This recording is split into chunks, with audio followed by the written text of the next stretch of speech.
Oh my goodness, already. We're back. We're back.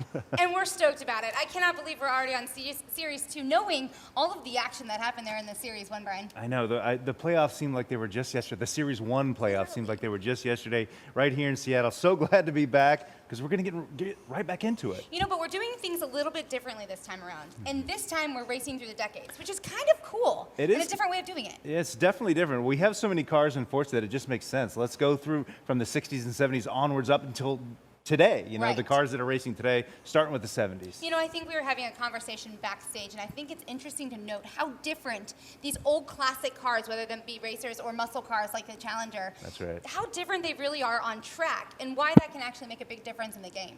And there's so much variety there just in those decades. When you think about the cars that we could be racing today, we've got a classic muscle car, we've got a Formula One car from the 70s. These sports cars, all different kinds of expressions of an era when safety maybe wasn't the number one concern, it was Yeah. raw power. Yeah, absolutely was, and we'll see that today. But we also want to make sure you know that you get to get involved. Brian, one of the coolest things about this show is that everybody within the community really has a chance to help dictate how these events go down. You never know what people are going to vote for. We give them options, and we leave it up to the community. I love it. So make sure you get involved at watch.forzarc.com and check out anything that you might be able to get with those prizes and different kinds of, complete those quests. We've got all sorts of cars. We got driver gear out there. We got that Carnival driver gear. Get up there and you see it right here.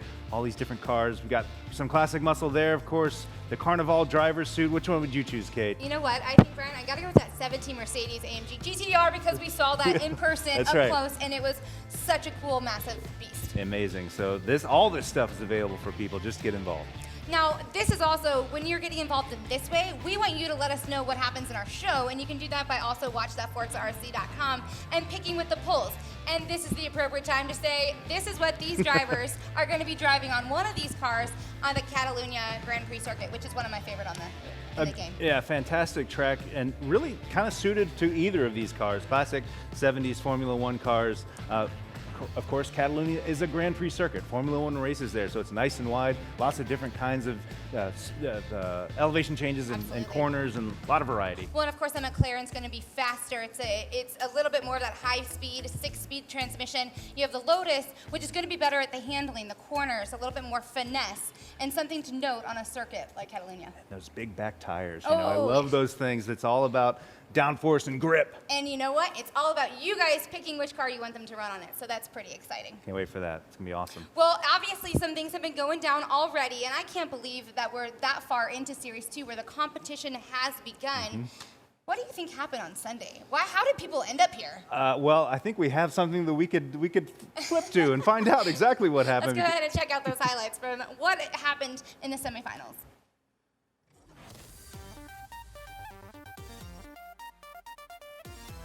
It was time for the drivers to drop their sunnies and sunscreen.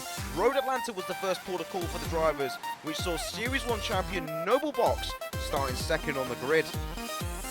Williams' new recruit and Series 1 third place finisher Mitch felt the strain immediately into turn 1 after planting his foot in the Dodge too much, seeing Box slip up the inside and bully his way into the lead. Happily being able to put his academics aside, Veloce's English signing Races was back on track, shrugging off Commando to earn 5th place, beginning his long journey to qualify for Mexico City. However, Mitch's new teammate Williams Roadrunner found it difficult to make headway with a car and track choice, finishing 7th, with Box establishing his intentions by taking a first win of Series 2. With the official return of Total Performance Racing, it was Chemical with his first pole position of Season 4, providing his ability to hold off Vitality Asics and Rossi. It very quickly became a battle for second, with Asics getting lift into the last corner, allowing the imminent threat of Rossi up the inside into turn 1, starting his Series 2 bid, grabbing 15 points. Meanwhile, Chemical up ahead, taking win in race number 1. Race 2 saw the drivers head off to Barcelona to circuit to Catalunya in the 1973 McLaren M23, where agreeably, most of the drivers felt at home competing in something with a little more finesse. Roadrunner had the most loose, starting way down the pecking order in 7th position. A controversial incident, however, involving Mitch and Renault was really a lifeline for Roadrunner, narrowly escaping through the carnage, with the rest of the race to challenge Box. Unfortunately, it was GTR Renault who fell victim coming last after such a strong start to the Sunday races. It was time. Redemption for Roadrunner, one-on-one with the man who took his crown. The defensive abilities of Box was not enough to prevent the cutback at Lakaya as Roadrunner happily snatching track position of the German. Like a dog with the bone, Box would not let Roadrunner the freedom to run away. Going wheel-to-wheel through Vert, it was roles reversed with a defensive masterclass from Roadrunner going from 7th to 1st in race number 2. Nerves were at large as the battle continued between the Frenchman and the Scotsman. However, this time Rossi wasn't able to capitalise on yet more mistakes from Asics and reluctantly had to settle for 3rd, with Chemical remaining unchallenged, making it 2 wins out of 2. The final race of the day landed the drivers of the track in Wisconsin they were certainly familiar with from the Series 1 playoffs. After sorting through the wreckage, Race Control handed a swift 10-second penalty to Mitch, putting him 10th on the grid. With a quick introduction to car boxing, Mitch finally wrestled his way up to 8th, just scraping the barrel to grab 6th. It was not all anxiety for the Williams Esports team though, with Roadrunner comfortably taking the BMW to victory and his 2nd win of the day. In Lobby B, Rossi and Asics were once again at it, no strangers to each other, as Asics pinned Rossi to a slither of tarmac on the start-finish straight, making sure he would finish 2nd, and more importantly ahead of Rossi. Even though teammate Zermatt was just squeezed out of the top 6, Chemical, the sole ambassador for TPR, was set to make it 3 wins out of 3, making him top scorer and more importantly, taking pole position in the Wednesday showdown. Brian, was there anything that absolutely surprised you in all of that? Well, a name that wasn't there is Lage, of course, the guy that is a consistent favorite. Right. Life got in the way. He couldn't even compete this weekend, so that opened up the field to everybody else. Can you imagine the motivation that Lage has after the playoffs? Yeah. And where he didn't end up where we thought he was, and now not even being a part of this first Wednesday showdown? I think it's going to be a different kind of Lage when he comes back. Well, he's probably going to be motivated. You know, he's virtually guaranteed to get into the Worldwide Finals, of course, but he's a racer. He wants to win. Yeah, so absolutely. He's missing out on week 1. 3 more weeks to go. And what about Virus? Yeah. Coming in strong. Yeah, he kind of struggled there. Yeah, he struggled there, but you know, it's now you got to put that behind you. You made it into the showdown. Let's exactly, and I think that that's something that, regardless of what happens, they have to be excited that they're here and they can now reprove themselves and get a little bit more competitive. It's a fresh grid. All right, the Who's Looking Hot. I think this is a big point to note that Box, of course, the Series 1 champion. You saw him battling it out with Roadrunner there on Sunday. A lot of fighting between those two, number 1 and number 2 on the podium. They both look fantastic, coming strong into the Wednesday showdown. Well, I think that one thing to note about Box is we saw a different competitor in him in the playoffs, and he really showed that he was there not only from a performance perspective with the game, but mentally he was strong, and you could see a different kind of performance out of him. Yeah, and can that continue is, of course, the question. He's proven himself. Does he feel like he's done enough, or does that motivation continue into Series 2? All right, it's time now to get over to some other gentlemen in the room, but most importantly, Scott Cole, is there anything that surprised you in Sunday as we head into today's Wednesday Showdown? Well, I think Lage not being here for a lot of folks is a big surprise because he was pretty much a constant performer week after week through Series 1. Of course, his team is nation France in the World Cup. That would probably have me not racing as well, just because that was a huge deal for his country and his nation. Let me bring in Allie Tack now. And Allie, when you look at this is so important for these drivers to get off to a great start here early in Series 2. It is. It's hugely important. We're starting the path now towards Mexico, the playoffs at the end of Series 2. And so all the drivers are trying to build their championship, get points upon points. And yeah, now's the time to put that flag in the ground. Well, let's get to meet some of the drivers that are racing today. Let's take a look at our driver roster here for Series 2 in Chemical. 14th on the global leaderboard. He's up front. Box coming off the big playoff win in Series 1. But a change in the top 3. You see Williams Roadrunner no longer with AMS. No longer with AMS. So AMS is, well, one of the founders, co-founders of AMS with Custom Dips. Roadrunner moving over to the Williams Esports team. So a massive change for him there and joined by someone very special. Yeah. Williams Mitch, he's going to be starting 12th at the back of the pack today. This is going to be big Series 2 for drivers, especially like GTR Fast Tech and JSR South. Both those guys well north of the cutoff. Absolutely right. Both new names, really, to the Forza Racing Championship this year. South appearing just for a moment in the recap show, but first time in the individual so far for South. So super excited for that. And Fast Deck as well, repping GTR up here. Let's take a look at the grid here for race number 1 here in Series 2 on the Wednesday Showdown. Mentioned Chemical up front, Box, Roadrunner. That's going to be your 1, 2, 3. But the story to watch out for is Mitch, all the way down in 12th. We know he's got some great overtaking abilities. We know he's fast. How far can he climb up this ladder? Yeah, and I mean, let's remember Rossi, Commando, South, all members of JSR were teammates with Mitch just a few weeks ago. So those guys might have a wry smile on their face if they can keep Mitch behind him in his new Williams livery. Well, let's find out. We know the car. Let's find out what track we're going to be going out on here this afternoon here from Seattle. It's time. It's going to be, of course, the 1970 Dodge Challenger RT. There it is in Plum Crazy. One thing I'm not crazy about is the braking and the handling of the 70s beast. It's more of a kind of exercise in an existential car movie than a racing vehicle in that sense. You just got to remember it's the star from Vanishing Point. And congratulations, community. Thank you so much for choosing Road Atlanta. It was also opened in 1970, and here we go, 8 laps on Road Atlanta. They're in Brazelton, Georgia, just about 90 minutes from where I call home. And we're already off, lights out here on lap number 1. Like, Box is going to be, I mean, he's basically driving a box this week. I mean, that, when it comes down to it. And we've already got some bumping and grinding early there from Roadrunner, pushing up on Rossi. And Rossi's not scared. He's going to end up giving a little bit back here as we move through lap number 1. Scotco Alley Tack with you here to start off Series 2 Road Atlanta, this 1970 Dodge Challenger. It's got 425 brake horsepower, and it's going to need every bit of it here in Atlanta. Absolutely right. These cars are heavy. They're really heavy. And you can see the whole pack there driving very almost sedately through the first sector. No one wants to get bumped off right at the start of this. South already falling to the rear of the pack. But further up forward, Chemical retains his lead. So that's important for the TPR driver, who's just starting off a campaign here where he could really start accruing some great points. Well, for me, this whole Road Atlanta all comes down to this set of turns right here. You got a chicane coming up, heavy braking, and the way you keep your momentum coming out of the chicane is absolutely everything when you go through that 12th turn coming downtown. Rossi doing a nice job holding off Roadrunner through the chicane. You can see Box and Chemical pushing out in front, running 1 and 2 as we head into lap number 2 as they cross the start-finish line. You talked about the 425 brake horsepower of this car, but it's the 490 foot-pounds of torque that this Mopar engine produces, which is really the key to speed in this car. You have to get that torque onto the road. All these uphill moments, that pulling power of the car will hoist the 3,800 pounds of metal. We ran a couple laps on this as we were qualifying early in the week, just to, this is part of our research. I think I got as low as like 148 on that. Did you ever eclipse 140? I didn't get down there. I didn't manage it.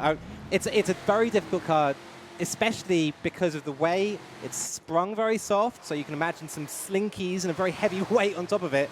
And as well as that, all that weight moving around the car means that you just have to time your turning very, very precisely. Roadrunner throwing a bit of a gutsy move there on Rossi. Trying to overtake Rossi to the inside, that Plum Crazy 1970 Dodge Challenger. Fantastic names the paints have. Well, a lot of folks going with that default purple that they called Plum Crazy way back in 1970. That was the first year, first generation of the Challenger. We're here in lap 2 of 8 on Road Atlanta, first of 3 races today. And as you can see, Roadrunner able to make that overtake stick on Rossi. So now he's got Rossi in his rearview mirror.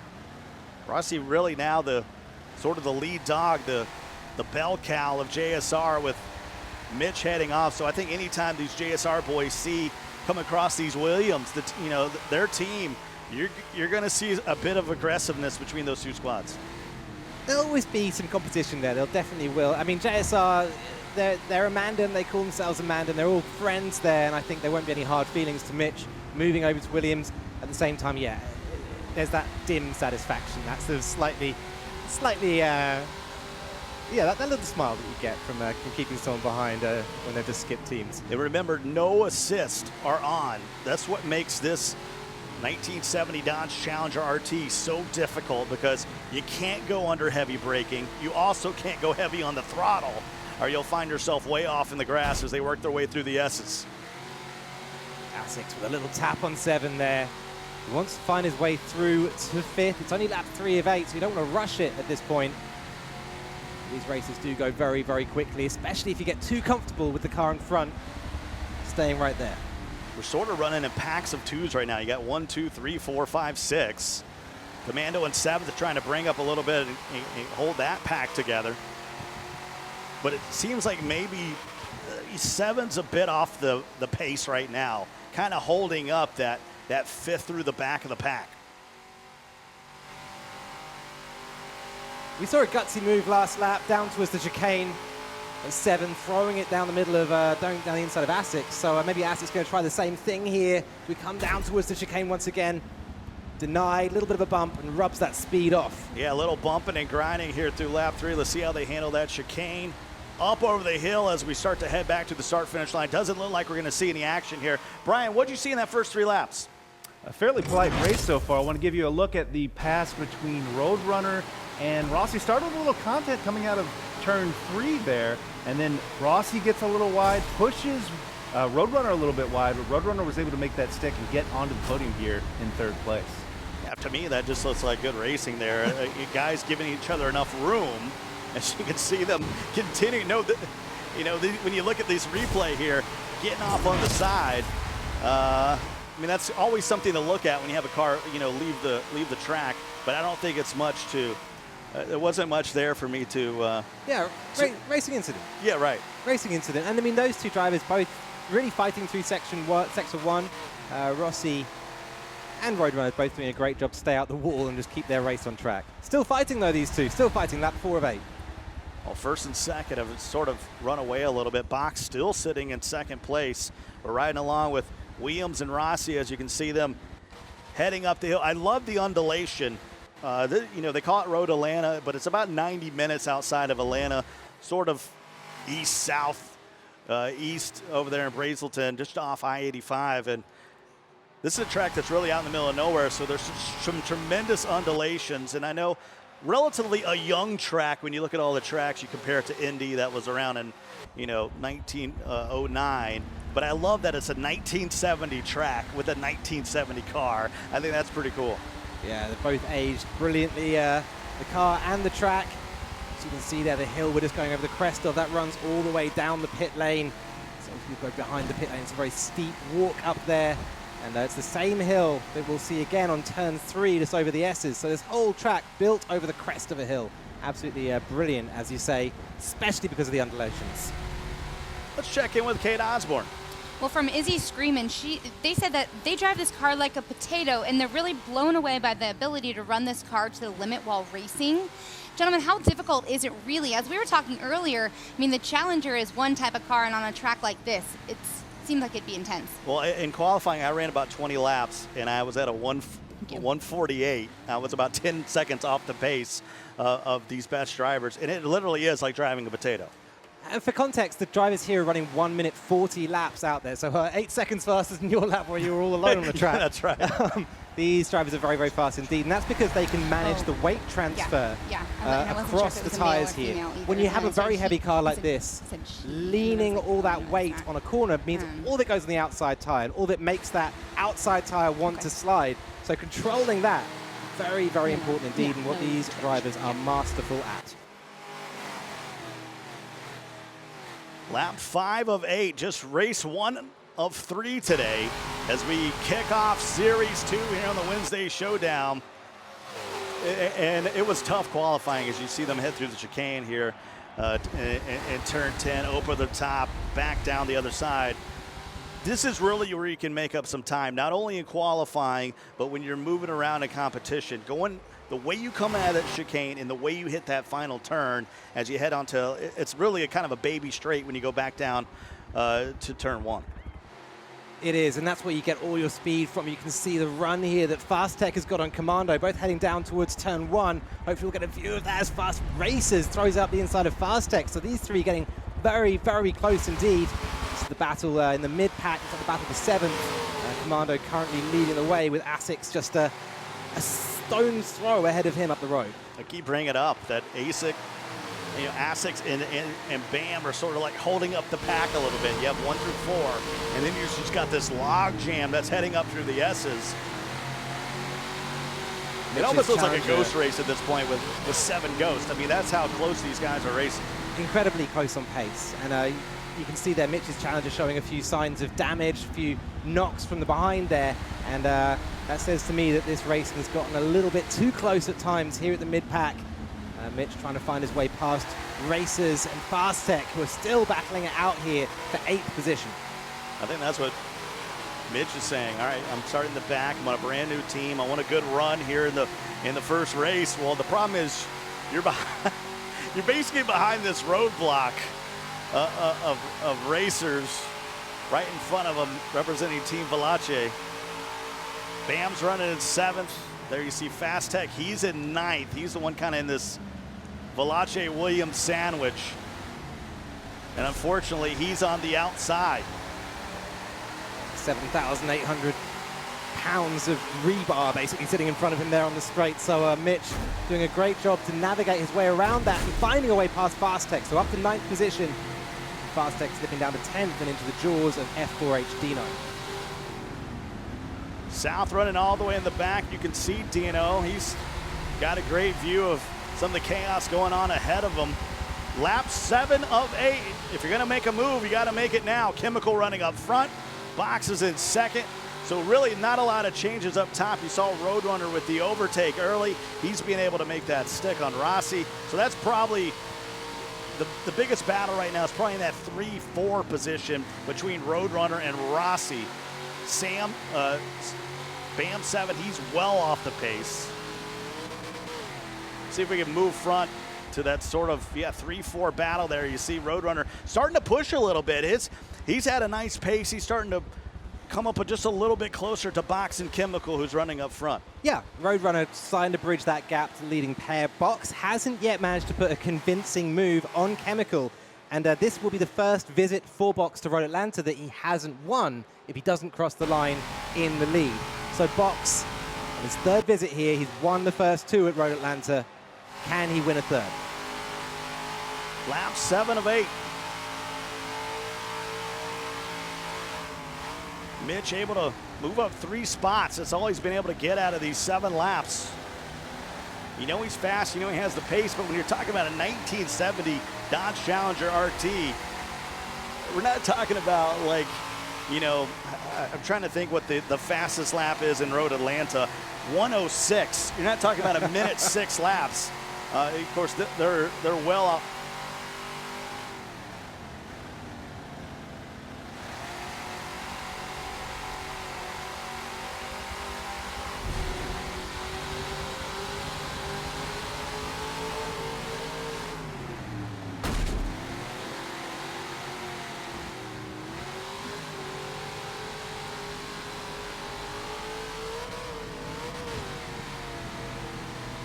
Lap 8 of 8.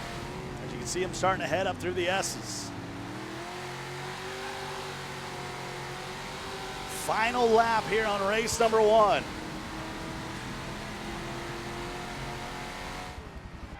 Let's go back up to the front. You can see in the middle of the pack, we still got some bumping and grinding, some trading of paint.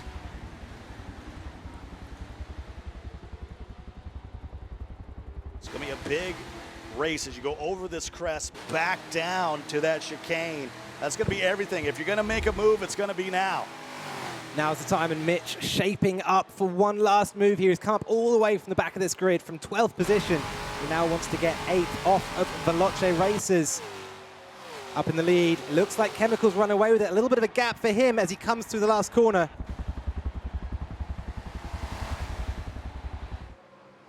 And there is Box running in 2nd. Not going to be enough, so Chemical unofficially is going to take it. Roadrunner comes sliding in there in 3rd. So that's 1, 2, 3. unofficially at this point. And I tell you what, when you look at that racing, it was like driving a potato. I mean, this is a car that was built for really red light to red light at the time. It was to compete with, the Barracuda that was out there. It was to compete with the Mustang of its time.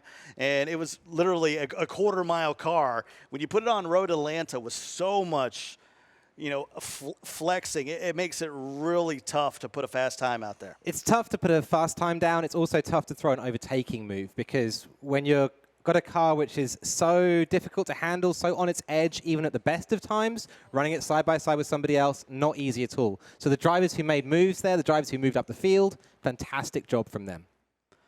It started pretty much the way we started the grid is the way we pretty much ended the grid. We had one move there with Roadrunner throwing one on Rossi as those guys were bumping and grinding as Brian was telling us about, and we'll bring in Brian right now.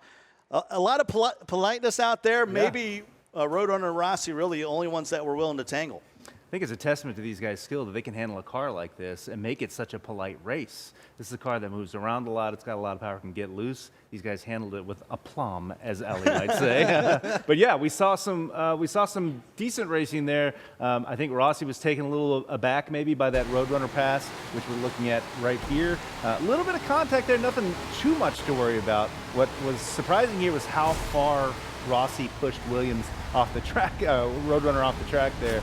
But Roadrunner made it stick. He did, and it's a close race between these two all the way through. It was a shame to see that Rossi couldn't quite find a move. Again, is that Rossi's same old problem, not aggressive enough? It might be. We've always talked about how polite a driver Rossi is. He's now the main man again back at JSR. He needs to start taking some control here. I had my eye on Mitch the whole time. He was starting in the back due to that penalty, and he was fighting his way upward. I like what I saw of Mitch. He probably didn't finish where he wanted to finish, but you can tell he's fighting. Yeah, I think you want a bit better finish so you can be ready for race number 2. So he's moved from 12th to 8th unofficially. So he's going to be starting the second race of this Series 2 Wednesday Showdown. It's still sort of in that middle of the pack. The question is, oh, cool. Well, if you move further up, then you got the reverse race. So you're sort of fighting the mechanics of the series right now. If you count it as how many pounds of car Mitch overtook there, and he's basically at the front for the next race. Looks great. Yeah, it looks you can fit a lot more Formula One cars in that amount. I wonder, though, if these guys are thinking that way. If they're thinking, I need to set myself up for race 3, or if they're thinking points. It doesn't matter. It's now. I got to think about right now. Yeah, well, Mitch, he's 5th right now. He's clearly doing well in the series. The question is, here in Series 2, can he keep that going? Let's bring in Kate right now. Kate, we got race number 1 in the books. I think it's really, you've brought in an interesting point, and I think Mitch is going to be interesting to hear what he has to say after this event and how disappointing I think he must be, especially after what happened in Playoffs 1. Let's go ahead and take a look at the provisional results and see what we think how it really shook down. As of right now, it stands Chemical in first, Box second. Roadrunner, of course, came in there, sliding in there in third, battling it out with Rossi there in fourth. Fifth, we have 7, and on down the way. And I think it'll be interesting to see what happens, especially knowing the little bit of rubbing is racing, if you will, that Roadrunner and Rossi. Gentlemen, what do you think about that rubbing is racing type? I mean, could that happen? Is there going to be an issue with that? I didn't see anything there. I really thought it was, all right, you got this big boat in my way, and I'm just trying to keep myself going straight. Right. It's hard enough just being out here alone, let alone with you beside me. And they did swap paint a little bit, but nothing that I thought was really aggressive. It didn't seem that way to me either. We saw some movement, some tail movement a little bit on some of that contact. We'll leave it to the adjudicators, of course, but as we were watching, especially in the back, we didn't see anything that no uproars. We're like, oh, that didn't happen. It felt like a pretty clean race. Well, one of the things that's nice about sort of racing through the decades in the way that we are is we see such a lot of different sort of genres of motorsport. Racing a big street car like this around the track, the marshals have to have some kind of awareness that maybe a little bit more contact is permissible than might be permissible in a Formula One car where bits of carbon fiber are going to shatter. And I think we've seen as we go back through the series, the series and the history of Season 1, you've seen a lot of these slower cars, whether it's a Civic or the Challenger we're just in. There is some room for a little bit of bumping and grinding there because it's not, there's not a lot of chaos if you happen to get metal on metal. Let's go back over to Kate as we're waiting for the official results. Well, absolutely, which I think it'll be interesting to see how that plays out. Let's go ahead and talk about the rundown of how this competition format is done. It's pretty interesting how we have these Wednesday showdowns, but each and every one of these weekends, we have a little bit of those semis that are running. And if you continue on down the way, we're going all the way through August with these Wednesday showdowns. All of that will lead to the Series 2 playoffs in Mexico City, which you see is September 29th and 30th, which then all of the points combined for the whole year add up to be taking us to the World Finals. And I think a couple of the gentlemen that are racing are already super stoked about that. People are talking about it online already. And that's the Forza Racing World Championship live from London. Ali, I think you're probably pretty excited about the fact we're in your homeland in October 2018. So as you can see, it's a really full schedule, and I think it's a really great time for all of these racers to get a chance to be competitive, to see what the other guys are doing, how the others are practicing, and all of that in between. All right, it is also time now to take a look at this beautiful bad boy, as we call it, here in studio that we have here today. Let's go ahead and take a closer look at the eye candy we have.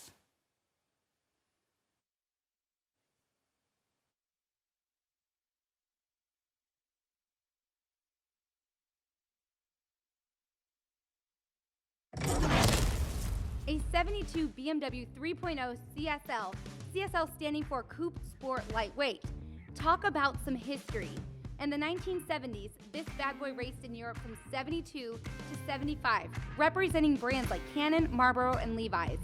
It won the Dutch Touring Car Championship in 75, but the car hadn't actually turned a wheel since that last race, until 2016, when the current owner drove it out on Laguna Seca. This is comparable to the 75 BMW Motorsports 3.0 CSL that is an option today. Extreme aerodynamic kit replacing most of the car's stock body panels, and large fenders to house wider, slick tires. And then you see that huge wing on the top of the trunk lid. All of these modifications to make this gorgeous car downright aggressive and menacing, and coining its Batmobile nickname. With 430 horsepower and 0 to 60 in 6.5 seconds, this GT car was making a statement and marked the beginning of a special era for BMW, one that would cement the automaker's image as a race car manufacturer. As BMW M boss Frank Van Meel said, it's a top-of-the-line track tool, made on the track for the track. Aren't we so fortunate to have a car like that in here? How cool is that? And how neat it is going to be a car that's going to be potentially running in one of the races later on today. I hope so. I want you guys, I don't want to influence the vote too much. But guys, it's here. Let's vote for this thing. I mean, there's 100% the right answer here, right? It's sitting right there. Well, okay, let's talk about the overachievers that we have, because there's been a few already that we've seen. Chemical, first of all, what a great performance from him. First race out, he's won all the semi-finals, and everyone's like, was it an easy lobby? Did he get, did he cheat it? Well, not cheat, but, you know, did he get a little bit of an easy ride? Yeah, lageless lobby is always an advantage for someone. Well, right, because, I mean, that's exactly the person who was, in a sense, missing from that semi-final. Right. But he's come straight out, beaten Box, beaten Roadrunner, beaten all these people on the regional scale. That's right. Well, and then, go ahead. Yeah, well, I was just going to say, it sort of underlines the importance of pole position here. He made that stick, that first corner at Road Atlanta, going up, you know, that right-hand turn going uphill. Chaos can happen in a normal Forza lobby, but he made it stick, and Box didn't seem like too much of a threat. He didn't seem like too much of a threat, exactly. Pole position, hugely important in a car which is very wide. Yeah. It's very big in dimensions, but also very big, it's very weighty. Yes, And so absolutely. hard to get And past. one that wants to go very fast in a straight line, but doesn't want to maneuver itself very well either. Exactly, and as we were saying, very, very difficult to overtake in. So yeah, a great performance from Chemical all round. You know, I think we also want to quickly touch on the fact with Chemical, too, with the new team dynamic and the way that there's a lot of, I think the camaraderie amongst that is really an incredible thing. And when you have your team supporting you, we saw it with Box and Noble in Playoffs 1, how important when your team's supporting you, what other things you can achieve. I mean, what a great atmosphere there is at TPR right now, right? I mean, all these beautiful paints coming out, Yeah. AB Graphics doing these amazing things on Twitter. They feel rejuvenated. This is one of the oldest teams. I think we're going to talk about them a little bit more in our news section in the midpoint of the show, but this is a team of Forza legends that's been around for a long time, rejuvenated here for Series 2. And I love that. It's, you know, looking back with TPR a little bit, it did feel like they were all kind of just waiting to join another team for a Right. while. It just felt like it was kind of a little bit of a placeholder, but now more and more TPR is starting to feel like something that people are putting passion into and enjoying racing for. Well, let's talk a little bit of the over or under, shall we? It's kind of like who's overachieving versus that who's underachieving. We have Lage, we have Davey Skills, we have these guys who we thought would potentially be there, but maybe sitting a little low. And, you know, notable absences, aren't they? Lage, Right. Davey Skills, they should be up there. Hard People PR. who were at the playoff final, they were in the top 12 globally just a few weeks ago, and now not making it even to their regional final. Yeah, you kind of got to wonder if maybe life got in the way a little bit like it did with Lage. You know, I don't want to say these guys are old, but the TPR crew is a little bit older than your typical Forza RC player. So we all have lives, we all got, you know, families, jobs, and all that stuff. So you wonder how much that plays in for a guy like Davey Skills, but you know that he's going to be a factor here in Series 2. I mean, speaking of underachievers, though, someone who maybe has been underachieving up until now has been JSR South. Great to see him coming along. He's someone who's known the community to be very, very fast and coming straight out, doing an okay job in his first race, I thought. Yeah, in his first race, speaking of first race, we do have those final results, which I'm interested to see if anything shook out with our good buddies. And as it turns out, nothing did. Are you surprised by that, Brian? No, because that felt like a really clean race to me. Okay. These guys are handling the car, a difficult car. They were handling it with skill, Yeah. a fast track. They made it look easy. This is why these guys are the best in the world. So Why they're the pros. yeah, they're the pros. So no, not necessarily surprised by this. I am curious to see if Chemical can keep the momentum going forward. Well, let's go ahead and take the leaderboard and see where it all shakes down as well. Well, the leaderboard, I think, will be exactly as we see here because Yep. this is the first race going into Series 2, so going into race number 2. So we've got Chemical on pole there, and Box and Roadrunner going to be making it work into race number 2. Well, look forward to seeing what happens next after this. I think we're going to get ready to have the conversation a little bit deeper, but more importantly, let's go ahead and talk about what's going on with the cars that we have coming up. Well, we talked about it at the beginning. The race number 2 is on Catalunya. We've got those 70s Formula One cars. These are cars that they're built to slide around and sort of drift around the corners. Well, actually, this is the race 3 pole we're looking at. So remember, Kate, we've got this beautiful BMW CSL behind us as one of the options, or the Lola. Right, and that CSL being the Coupe Sport Lightweight, that Lola is something that I think is an interesting car, and I sure hope that you guys, in my opinion, pick that BMW. I think it'll add a little bit of a different kind of a diversity within that Road America full circuit, and quite honestly, it's a track that I think that car is made to race on. And remember, this is the full circuit alt on Road America, so it's got that kink that they use in the motorcycle races. Anything can happen when you're slowing down and you're all piling into that corner. Yeah. And you got to make that exit out to the straight again. I love the fact that they chose Road America alt. Road America being one of my absolute favorite. Gentlemen, what do you think over there? How do you think it's going to play out? Well, anytime you get these cars on a track like this, on a Grand Prix kind of circuit, it's going to lead to some speed. I don't think it's going to be like what we just saw on Road Atlanta with the Dodge Challenger. You're going to actually see some opportunities here for some high speed. A lot of downforce is going to be the key here, but I love the 1970s F1 feel where it's all about speed. Safety maybe a little bit behind from where we are now, obviously, with 4 decades gone by. So, but when you look at these F1 cars, I don't care if it's the Lotus or the McLaren, both are going to be really fast, with the Lotus handling and braking a little bit better. And isn't it so ForzaRC to jump people out of a 1970s Dodge Challenger That's true. straight into a Formula One car? true. You know, acclimatize, have a moment to do that. When are the drivers going to do that? I mean, how fast are they going to be able to pick up pace in a car which just gets its speed in a completely different way around the track, right? I mean, the Challenger has this kind of stop, start, accelerate, brake, and get your turning done very quickly character, whereas the Formula One cars, they'll run speed through the apex. You want to drive them in a completely different way. Now, you guys you've done a lot of breakdowns in looking at the way the drivers handle the slower cars, or when they get in these faster cars, what they do. And let's take a look at this grid for race number 2. We'll get back to that thought here in a moment. Is that this is a lot of change. When you look at this grid, to stay on topic here, which are some of these drivers out here that maybe perform a little bit better in this track and car combo? So this track car combo, I think it's going to suit a driver a little bit like racers. Somebody, I mean, we've talked about these cars which very much help people who are detail-oriented, who are going to be able to absolutely be millimeter perfect. I think racers is that kind of a guy. And it is going to be the 1976 McLaren, the number 11. Of course, if you've seen the movie Rush, you know all about this car and what it can do. We'll be a little less cinematic as we move through Catalunya here. What do you think about the McLaren being out on this track? Yeah, it's going to be absolutely awesome. It's going to be a good race. A good front end is exactly what you need here at Catalunya, where the long corners will challenge your car to understeer, and you have to absolutely resist that. Yeah, I think when you're coming off of turn 16, that's the final turn, you're coming back to the start-finish line.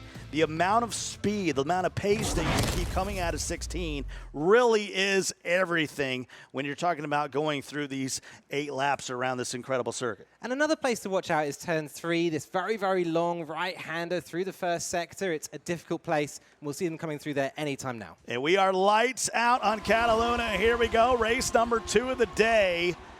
And we're already seeing some action as they head down to turn 1. There is Box. He's already made his way up into first, but just for a moment, can he get it to stick as they go through 2, 3, and on around to 4. Currently, he is out in front. Roadrunner second along in second. Bam has already moved himself up into third. That's Bam 7, and we got a little bumping and grinding going through turn 4. I've missed, where's Chemical? I've missed Chemical here. He's slipped off the track somewhere in the first sector. He is all the way down the field. So Chemical with a terrible start. I don't know, was it a possible stall? I just didn't see where he was at on that start. He's dropped all the way down to 12th. He's in last place. He's running 2 seconds behind the pace. We'll have our man Brian hopefully come out at some point and let us know what happened on the start of that. That leaves Roadrunner and Box fighting out for the lead. And what a great precedent we have for this battle from the semi-finals that Melish looked at earlier today. These two can definitely throw it down here at Catalunya. Boy, that was a hard break that I don't think Roadrunner was ready for. He was ready just to sweep through that corner. Box got heavy on the braking, so now we got a little bit of space, 2 kart lengths each between the 1, 2, and 3. Lock up from Box in the lead. He can't afford to make little mistakes like that. Roadrunner will start smelling blood. He got really cautious as we come back to the start-finish line. 8 laps in total. Scott Cole and Ali Tack along with you here for race number 2 of the day here in Series 2. Just kicking it off. The road to Mexico City. Just getting it going. Here live from Seattle. And boy, that not the start that Chemical wanted. Box will take it though. So Box, Roadrunner 7. Along with Rossi, Commando, A6. That's your top 6 right now. I want to break down the battle we're looking at a little bit here. Box is somebody who performs incredibly well with a mid-engined car. He's somebody who likes that weight distribution across the 4 tires, whereas Roadrunner enjoys this type of engine. It's all about the power for him. So Roadrunner may be better able to control a low-torque engine, like the one in the 70s Formula 1 McLaren, whereas Box able to manage the balance of the car. I've seen Roadrunner perform very well all the way up to LMP, so this is a guy that really likes some power. You can throw 1,200 horsepower at him, it doesn't matter. Of course, these cars, 465 brake horsepower, just 280 torque, but when you got a light frame of about 1,268 pounds, you can make a lot happen with that engine. See a little tap along the wall there as they're moving through lap number 2. Fastech trying to hold him off here. Yeah, Mitch looking greedy, trying to get past Fastech. This is the kind of car which might not suit his driving style. It's very, very pointy on the front end. Mitch loves a bit of understeer. If you're Mitch, do you hold back here? You know the reverse grid is coming as we go across the start-finish line one more time. It's lap number 3. Do you hold back, or do you even think about, well, you know, slipping all the way back? Chemical falling back to 12th. For him and Mitch sort of running in that back 4. Are you okay with that, knowing the reverse grid's coming? Well, Mitch, I mean, he's got burnt fingers in this Formula 1 car. He went out and got his penalty, trying to overtake Bam Renault in this exact car in the semi-finals. He is going to be a little bit cautious, I think, here, out and about in the Formula 1 car once again. Box still up front, but you can see the battle right there. Mitch got racers behind him as well in that 7, 8, 9 spot. Mitch trying to overtake here, pushing to the inside. Good defensive line, able to hold them out. Now Mitch diving to the inside. He's got the pace. Can he make it stick? And so he's going to move past FastTech now. Mitch getting it deep there, it looks like. Just caught it off camera, but he must have braked a little bit late, didn't quite manage to hold his apex coming into this mid-sector of the track. So Mitch and FastTech will have to continue this battle. And remember, every single time they get side by side, it's neither of them who wins, it's Veloce Racer who wins, because he gets a little bit closer. Well, how about FastTech just staying to his line? Mitch went all the way around him. He passed him on the left side, ended up coming back on his right side. He's staying with the true racing line, and Mitch is just, he's possessed right now. That's the only way to put it. It's one of those moves, it's a little bit like the sort of racing equivalent of a nutmeg. It kind of makes you, it makes you look good to throw one, just hold the line and let someone else mess up around you. So Mitch getting a bit deep there, and FastTech managing the undercut. Lap 4 now, halfway through this first one. Here, race number 2. We were in the Challenger for the first one. Now we've mixed it up to 1976 McLaren. This M23, 6-speed transmission, rear-wheel drive, of course. It's the car that James Hunt drove to the championship victory. Would have won the British Grand Prix in it if it wasn't for a little bit of hanky-panky after the event. That's probably the most proper way to put it. Fox still running up front, Roadrunner in second. A surprise to me is Bam 7 is tracking along in third. Really a good start for him to be able to move up a couple spots. If he could find himself with a podium, something that he hasn't done a lot of in Series 1. When it comes to the big stage, I mean, he's done well in the qualifying, he's done well on Sundays, hasn't done well on Wednesdays. Bam 7, exactly. The guy up the inside of Rossi right here, taking that podium position. As you say, not a lot of podiums, only 15 in the Forza Racing Championship 2018. So looking to add to that tally. Remember, Bam 7, average finish is 4.8. He finishes in the top 5 every race almost, but doesn't. We don't talk about him enough, do we? We just don't talk about him. He's an amazing driver who's always up there, but is maybe a little bit in the background. Well, he's got Rossi on his heels, but we got a little bit of an incident here. That's Racers who got turned all the way around. Straight into the pits. He's going to go straight into the pits with this one. It's just never worth it. I think that was a rash decision from Racers. Maybe the blood flowing a little bit there. It's almost never worth throwing it in the pits with the 3 laps remaining. Look at that, just suspension damage on the front right. This is going to lose him time rather than gain it. You cannot get that time back. I mean, I know I'm beating a dead horse here, but reverse grid. I mean, your 12th is if you're not going to be pushing toward that middle of the pack or even a podium position, why don't you just throw it in the rear and see what you can do in that final race? Yeah, I mean, 1 race remaining for him. He'll be hoping to get lucky with the reverse grid. Remember that it's not reverse finishing order of race 2, but rather reverse of 1 and 2. points. Yeah, it's a great way to put it. Yeah, it's tough for Racers there. It's going to be hard for him to recover this race event. But even a 12th should put him in that starting 4. You know, he should be on at least the first or second row in that final race of the day. Of course, we got North America coming up at 6 p.m. Pacific time. This is European racing at its finest. No Lage has opened the door this week to some of the, I won't say newcomers, but some of the that run middle of the pack. Ooh, oh, Asics gets loose. Losing the rear there. Asics is lost out on the finals of 2 LAN events now. And he takes a bump in the back from JSR South. Unforced error as well. That's the kind you cannot make. Chemicals managed to find his way back up to 9th after that first corner incident. We still haven't seen that. That car looking very scrappy indeed, though. Yeah, a little squirrely. Want to say hello to Lage, who's hanging out in chat. Hey, man.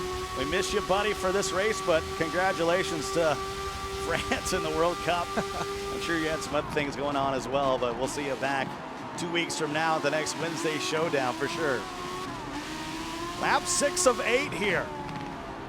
2.5 more to go around Catalunya Grand Prix circuit.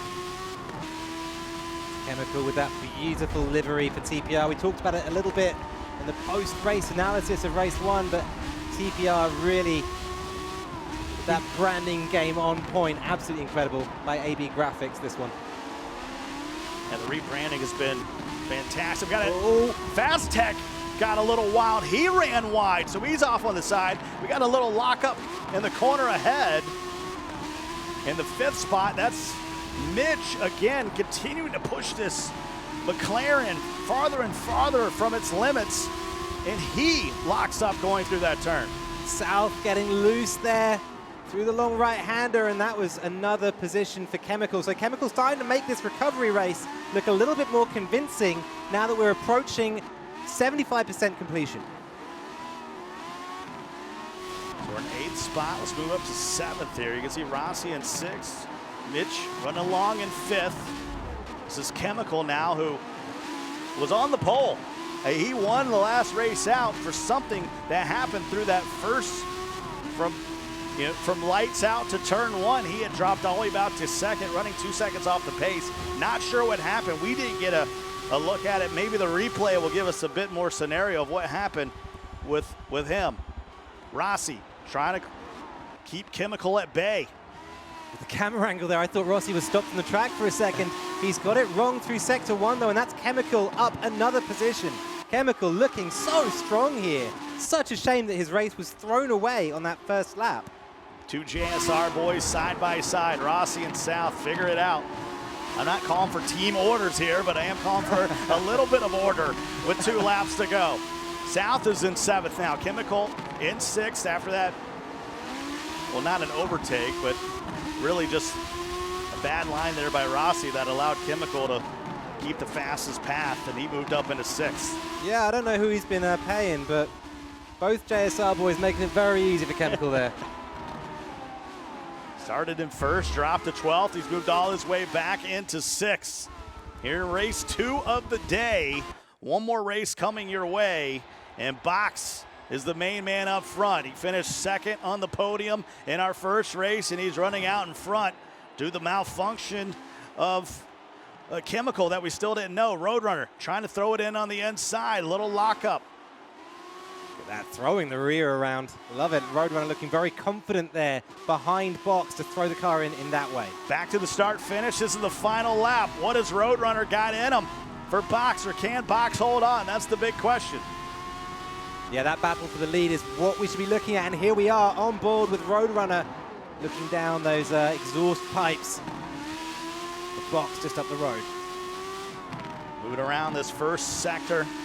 The long sweeping right-hander double apex. As Box continues to just keep the door closed on Roadrunner. Will he have an overtaking ability? Coming through these middle part of the track, 8, 9. There's gonna be a long run down to 10. Can Roadrunner get a little bit of pace? He's closing the gap, but will it be enough with this just being the final lap? Yeah, as we come through turn 9 now, it's turn 10 just up the road, which is going to be Roadrunner's best chance, and he's got a great run here. That's a touch on the gravel, though. I think that's diffused that a little bit. Roadrunner really putting all his eggs in one basket, I think, there for a move on turn 10. He's going to struggle in this last sector to find a way to get That's several times that we've seen Box go with the lockup there as he comes around 11, 12, and 13. I don't know if that's a way. Hey, when I'm in traffic and someone's following me a little closely, you know, little tap, little lockup, that'll move Roadrunner off you a little bit. It's not a bad line from Roadrunner towards the last corner, but he's getting squarely on the turn-in. That's everything the Box needed. So Roadrunner with a few mistakes there. Yeah, Box unofficially will cross the finish line. He'll be out in front. Roadrunner was 2nd. 7, we didn't see a lot of 7, but he was one of the main folks on that first run down to turn 1 who grabbed that 3rd spot, and then he just held on with it, as you see Dino and others coming along on that backside of the track, and now joined by Brian. Any idea what happened to Chemical there early? We saw exactly what happened. I think we're going to have a replay of that. I don't know if his controller died. I don't know if he just dove too deep into that first turn, but it looked like he just kind of drifted off into the dirt there. You see it right there. He sort of drifted off, and everybody else took advantage. When you get wide and all that traffic's coming by, it's hard to get yourself back in line. Could have been a matter of nerves. It could have been a matter of he wasn't used to the car. We're going from a muscle car to a 70s Formula One car, very different types of performance and handling. Might have just been a matter of, I'm not used to this yet. I got to start feeling comfortable in this car. I mean, you had to get used to a little bit winning, right? Yeah, that that's feeling right. of winning, and I think Chemical may be throwing it away there. Big shame for him. What about the battle up front we saw between Box and Roadrunner? Really two competitors, really the two fastest that we have on the circuit right now, especially with Chemical falling all the way back. But Roadrunner was just not enough. Box doing a nice job, really boxing him out. Yeah, living up to his namesake there. You saw a spin from one of the guys as well. We talked about Chemical as well. You know, he had that bad incident, but he fought his way up. He was moving his way through, kind of like Mitch in the first race, forcing his way through, not necessarily forcing, but definitely he didn't give up, which I like. Yeah, didn't give up and battled on throughout. So we're back on board with Chemical here, and you can see him passing the two JSR drivers. I mean, Chemical, this is his week in a lot of senses. He has really struggled in the wet previously. This week we've got all dry races, no vote for the weather, and this could be, well, this was his chance, right? And it's slipping out of his grip a little bit now. Yeah, this is a real test, not just of your skill on the track, but your composure. We've talked about this with Box in earlier seasons, where he would sometimes lose his emotions a bit there. This is an opportunity for Chemical to fight back. But hey, like you mentioned, Scott, this is a reverse grid going in. He's actually probably in a good position here. Yeah, I mean, we take the results of the first two races. That's how we get the order for race number 3, but we got to find out what happened in race number 2. Let's go to Kate, who's got the provisional results.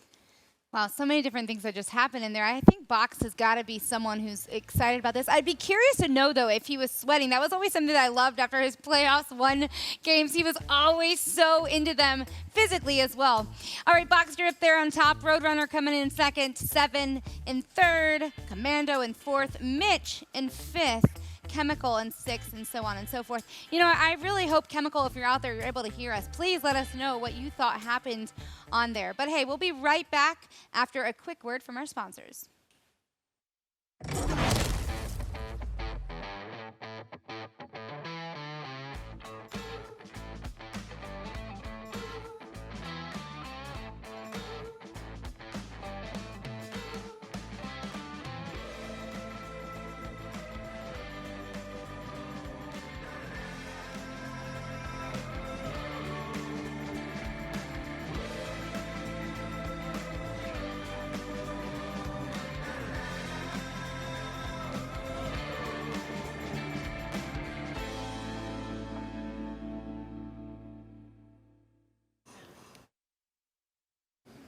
All right, this is the time to talk about the breaking news, as we want to call, or just the news altogether, really, in the Forza racing community. And actually, there's been quite a lot in the last month since we've been away from racing. And you aren't kidding. All sorts of teams moving around, big teams coming into the Forza Racing Championship, picking off some of these drivers. Love what's happening. I'm thinking Williams Racing right now is one team that's pretty excited about what is to come as it relates to the future of the Forza Racing Championship for their drivers. Of course. I mean, Williams, a legendary name in racing, legendary name in in Formula One, and they've picked off both Mitch and Roadrunner from the JSR and AMS teams, respectively. Now they are members of the Williams esports teams. Incredibly exciting for those guys. Brian, I think this goes into the conversation that we were slightly talking about before, and that is who's going to be the team leader. Both of them have qualities, and one has been one before. And so I think these battles, it's really going to show who comes out on top as the guy who's leading the team.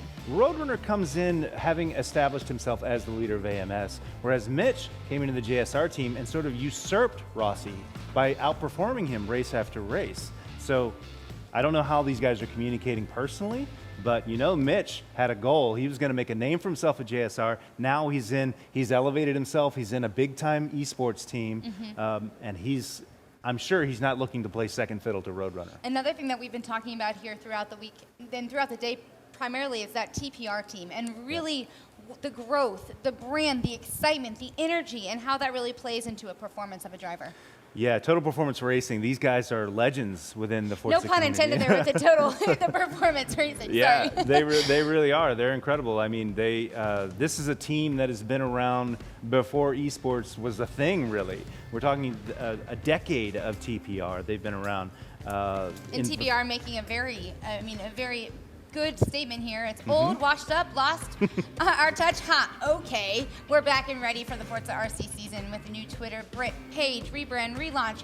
We welcome everyone else through and through. Yeah, Amarth comes out of retirement to come to TPR. We got those incredible liveries designed by Ab Graphics. Good job, dude. Those are incredible.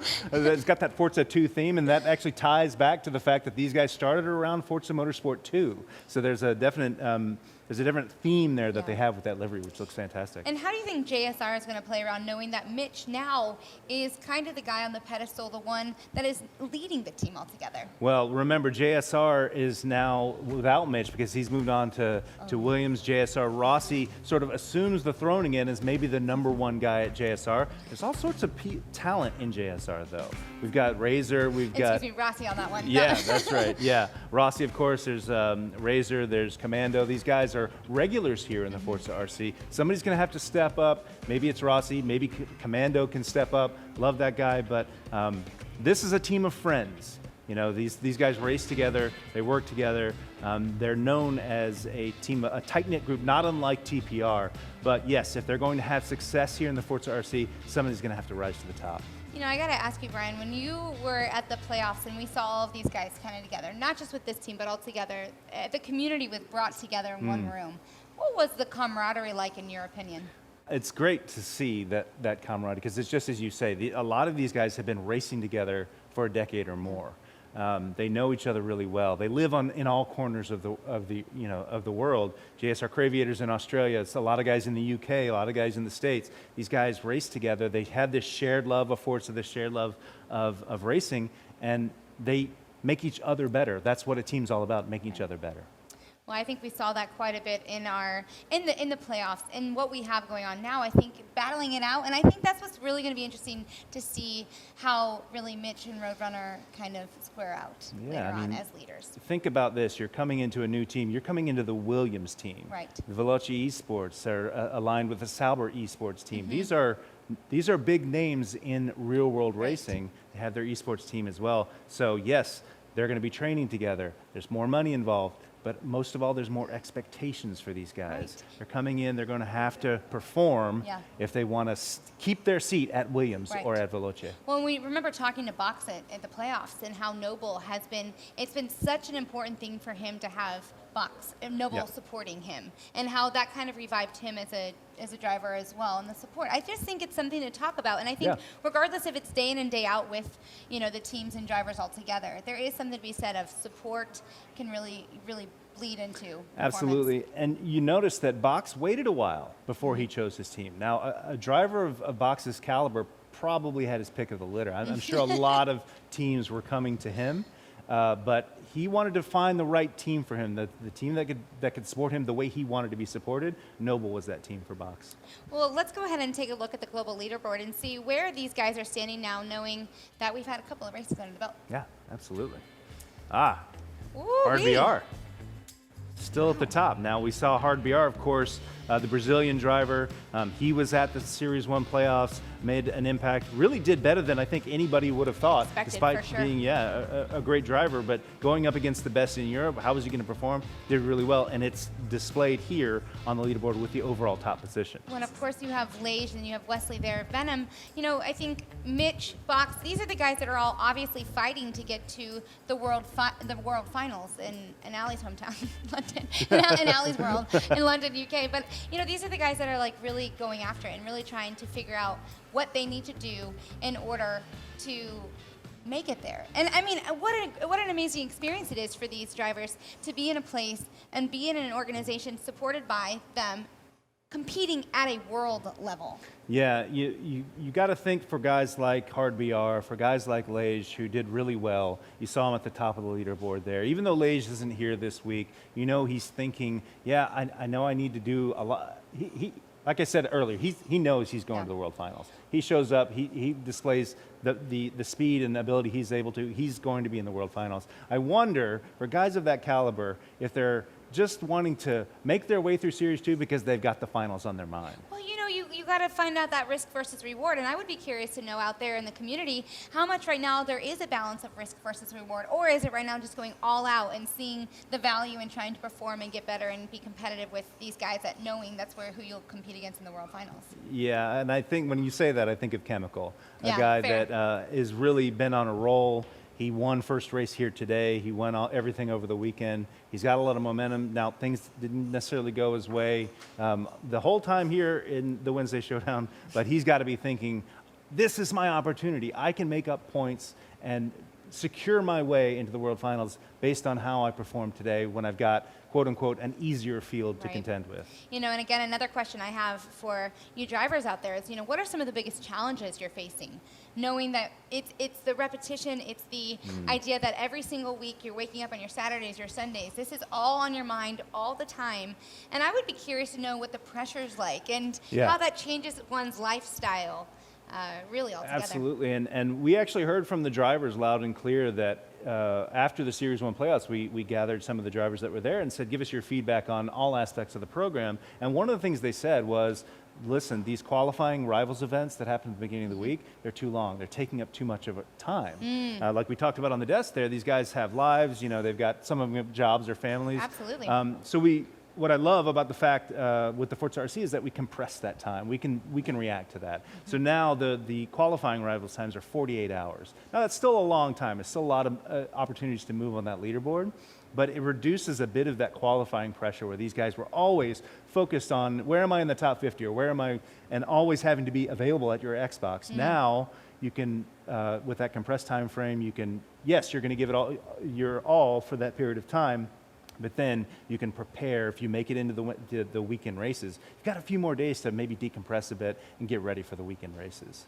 It's very interesting. I think it's a lifestyle change and choice for a lot of these guys that it's one becomes a passion, and then it also becomes a passion that they've found that also is work, which is cool when you've found that work-life balance. And I also think about these esports teams and what is the training regimen going to be at Williams and Veloce for these Absolutely. guys who are moving up to the next level? Absolutely. Well, the good news is, my friends, the final results are in, and I think it'll be interesting to see the breakdown of this. Yeah, there we You know go. what? There you have it. Well, there is a penalty, so it looks like Rossi got a 5-second penalty, moving him down to 10th, which ASICS and Fastech take advantage of. But otherwise, top three, Box, Roadrunner, and 7. We didn't talk much about 7. He had a great race. I think he started somewhere in mid-pack. He was all the way to the 3rd place on the podium. Great job by 7.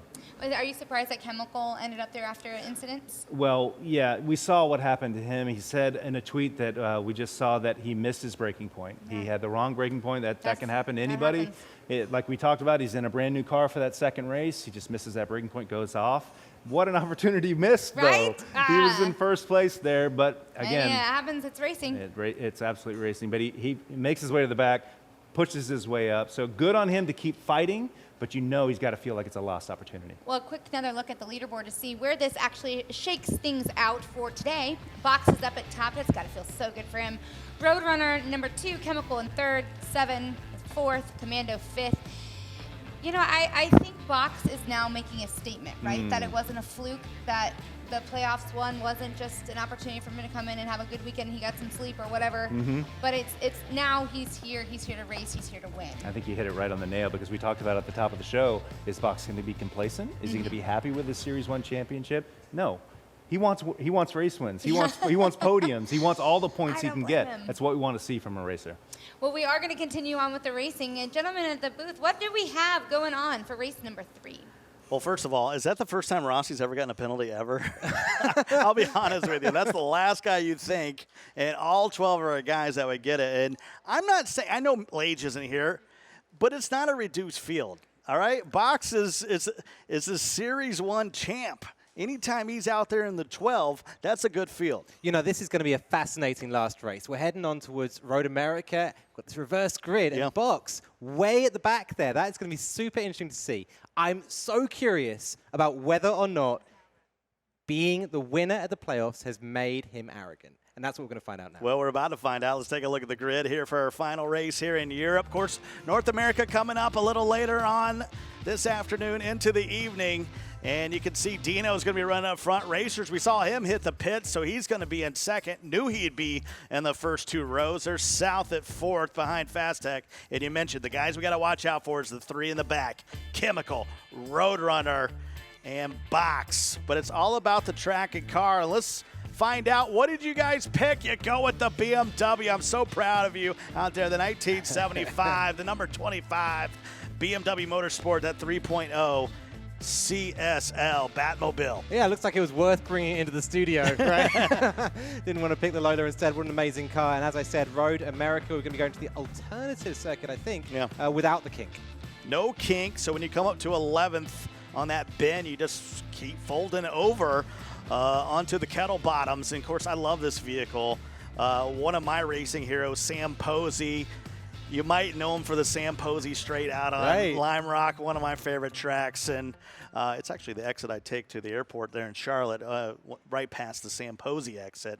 So that's how legendary this car is. This car goes way back, very successful. The question is, will it have as much speed as we saw it have in the team racing, where it was an absolute demon? You know, there's 2 cars we had you guys could choose from. It's the Lola and the BMW. The Lola had more laps than the BMW. That says to me the BMW laps this track. It's a GT car, laps it faster than the 1969 prototype. So this is a very, very fast car indeed. You will not be disappointed. No, nice speed, nice handling. The acceleration is really what's about. And for us, we were actually surprised, in fact, that this wasn't a turbo, that it was naturally inspired, because with its light weight, it continues to just it just goes. It just powers. It pulls and pulls. Absolutely. And this is one of the really interesting things to watch with this car is going to be about how it corners. It absolutely hangs its back out. It really does. drifts. And such an exciting and dynamic car to move around the track. So fascinating to watch. Well, here we go. Lights out here on race number 3, lap 1 of 6, and we are on Road America. This is the full alt version of it, and I already hear some grinding. Yeah, down into turn 1. Racers looking for the lead from Dino. He is making more than the request there. Turn 2 is going to cement it, so Racers moving up and taking the lead for Veloce. And just remember, this is reverse grid, so we're going to see a lot of overtaking over these next 6 laps. So buckle up, folks, especially in Europe. Some tremendous drivers out here on the circuit, and when you get on a Grand Prix, you're on a really wide track. Now we're back in America. We're on Road America. The overtaking possibilities, it's narrow at times. Narrow at times. It's all about getting that very, very fast straight speed Racers as off Racers on the side. off. Commando From the lead. get hit in the back as they go underneath the Corvette bridge. And that was Asics off on the gravel as well on the outside there of the left-hand turn. So Asics losing out. Big shame for him. Commando in 5th, just trying to hold on here as he jets back down to the leaders. There's Rossi in 4th after that penalty last time out, and really no giving way right now. I don't know what has gotten into our drivers here, but really 5th through 12th. Veloce Racers, I think he's the component here. He's just not having it. He had a tough race last time out, had a pit, and he's looking to make some moves here early. Look at the rear of Rossi's car there. That is all signatures. It's not Rossi's car, excuse me. That's South's car, I think, we're running on board with. All signatures there from Racers, who's just been tapping and tapping away at the rear of that BMW. Wants to find his way through. I'm interested to see as well, why is Racers back in the mid-pack? We saw him take the lead at turn 2. What went wrong for Racers? Well, everything going right for Fast Tech. For GTR, he's out in front right now. He's got Mitch right there. There's Dino dropped from 1st to 3rd. Rossi running along in 4th with Commando right behind him. There's going to be interesting some adjudication through that first lap because there was some aggressive driving. Was it just cars coming in based on the line, or were those being driver intended and pushing some of those folks off on the side? We'll have to find out. I would not be surprised to see some penalties. 3 people who have not won in the first lap. A Chemical, Box, and also Roadrunner there at the back. All those 3 still in 9th, 10th, and 11th. So you would hope to see them making faster gains than that, or maybe they would hope it. But no joy this time around. They're going to have to do it slowly and throughout the course of the 6 laps. Right now, GTR Fast Tech, he's just out there hot lapping. He's got really a nice couple car lengths on the number 2 position dropping back to Chemical. There's Roadrunner back in 10th. Box, he's dropped back to 12th. Check in with Brian Eckberg. What the heck happened in that first lap? There's a lot going on, and ASICS was involved, and here we kind of look at it, it's kind of hard. You see Racers and South get into each other. ASICS almost gets by him, but he touches South, spins himself around. We're going to look at it in slow-mo again because you can see a lot. It's sort of a chain reaction here. As those two cars come up, you see South touch ASICS just barely and sends him off spinning, and now ASICS is in last place. It was tough for South, too, because the Corvette bridge was coming, so they had to start pinching back down. To go side by side underneath that. Really, that was a chain of events with there being an ending there at the end. Like the Continental Bridge right there, it's still wide. You can still go underneath it, but that Corvette bridge, they're early, in the circuit. It's only too wide. You can go underneath that. Yeah, when you re-enter the track, when you get all four wheels off it, it's the driver who went off. It's their responsibility to re-enter in a safe way. South looking a little bit careless there with how he threw his car back onto the racing surface. At the same time, there wasn't anywhere else for him to go. There was a bridge coming up, so he didn't want to go straight forward to that. Even there's, there's some race organizations out there, when you get off to the side, you have to come to a complete stop, right, and then re-enter traffic. Now, that's a bit absurd when you're only talking about 6 laps, but that's one of the reasons, as we see someone else go a little bit wide back there. That was Dino. That was F4H Dino getting it wrong into the last turn, and now he's back in this mid-pack. Do we call it even a scrap? It's more of a scrummage for the last remaining points. Dino started all the way out in first, but he's continued to drop further and further back. Doesn't have the pace, but that's the reason why he was starting at the front in this reverse grid. Will he let Roadrunner come by? Chemical sees a little open door for him. He gets up on the inside here in lap 3. Interesting move there from Chemical, still on the inside, 3 wide through turn 2. And that's going to push Dino off on the side. He just might as well get himself a lawnmower sponsorship, because that's where he spent a majority of his time. The day is over in the grass. Chemical looking convincing here, might make this work on Roadrunner. He's up to 8th for now. Roadrunner has the inside. Let's go over and check in with Kate Osborne. What do you got for us, Kate? Checking out the sights and sounds there on social media. It looks like Lightning is saying in chat, looks like North America out there. Is that because he wishes he were out there running with these guys, or what's his reasoning for that? Well, we talk about USA and North American motorsports all the time, worldwide, but when it comes to Forza racing, obviously the folks in EMEA think they're a bit superior, and I can attest to that because I sit next to Ali Tack every other week. What's a North America? I've never heard of that. Well, let's go all the way back to 1776. Now, let's stick here with lap 3. Halfway through, Box has moved up 2 positions here. Was starting off in the back, has had a great day as they go underneath the Continental Bridge. There's ASICS trying to throw it to the inside there. Nothing there for ASIC. I'm going to call him ASICS for the rest of my life. I know it's ASIC. I apologize. And there comes those Beamers down the backside. Tremendous speed. It's just now we've sort of fallen into everyone's in a rhythm now. Yeah, lap 3 of 6. We're halfway through this race. A lot of drivers who will have wanted to have made quick gains, to have flown through the field early in the race, haven't managed it. So it's still a very alive race we're looking at here. Box, arguably the fastest person out there, back in 10th. Chemical, maybe Box's best challenge out there, is in 9th position. So these two still with a lot of overtaking to go as we come to half distance. JSR South, just pull off to the side, man. You don't have the pace. Just let racers come through. Let's continue to move. He's been he's been running a defensive line here. He's been holding back the rest of the track. Hey, that's racing. You know, if you keep it your pace, if you can run the right line to close the door, let's see if racers can move by him here. But South continuing, running that defensive line, staying to the inside, not allowing any overtaking possibilities as we move into lap number 4. Race is playing it fast and loose with the track limits there in turn 1. I don't think South will have appreciated that very much at all. Very defensive now as the two come down towards the hairpin. Racers fishing around for a gap, but South will not give one. This guy knows all about how to defend a position.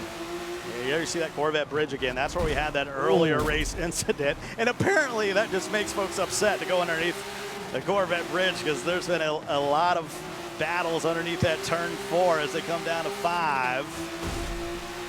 This is really if you can come off with a lot of pace in turn 3, you can set yourself up with some overtaking. As Racers, he goes a bit wide. Maybe an 8 and a Chemical almost gets sideways, and then he does.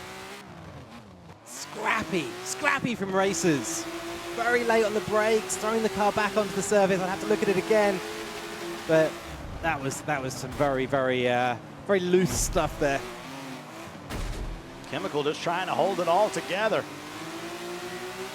Pushing it to the very limits. This is the alternate version, as we normally would have the kink sort of in that situation there.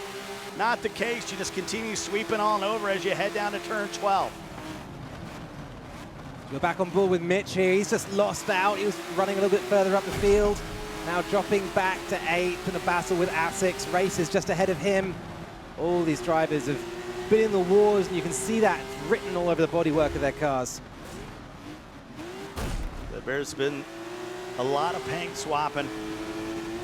It's been a battle through these first 4 laps of our final race of the day for Europe. 9 p.m. Eastern Time, 6 p.m. Pacific. That's when North America will find its way out on the circuits. Here live from Seattle, this is a Wednesday Showdown. Scott Cole, Ali Tack with you here every other week as we make our way to Mexico City and then London. 12th position in this race. It's Noble Box. So Box unable to find his way through this field. Wow, and Roadrunner gets hit from behind. He's well off on the side. And I think he actually got so far off the circuit that he came in contact with a chain link fence over on the left side of the track here in lap 5 of 6. That was 7 who came in contact with him, and Roadrunner well off the circuit. See the rear of the car there, just losing traction, slipping around and fishtailing. 7, the guy we've been talking about, been very quiet, a reserved racer, unable to keep it clean. Let's check in with Kate Osborne. What do you got for us, Kate? Well, in chat right now, there's Renta78 UK and a couple of others talking about these desperate moves by so many, aggressive behavior by Roadrunner, et cetera, et cetera. Why is this track bringing it out in them? Well, I think for some reason this car brings a little bit out of it. You get the track and the car combo. Let's also bring Brian in here. And Brian, it's desperation time, but maybe it's just the beginning of the season. A little bit of everything happening.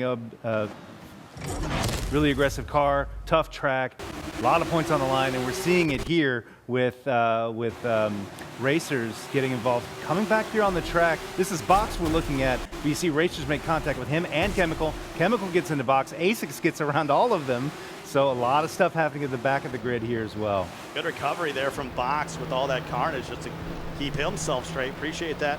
Brian Ekberg, always our man, keeping an eye on the field. Yeah, I'm glad we saw that again. That was the accident that put Box back into 12th position there. I didn't realize he was caught up in that battle. It looked like, Racers with a little bit of an unsafe re-entry there onto the track. Lap 5 of 6, trying to keep you guys up with our new leader, JSR Commando. Rossi behind him.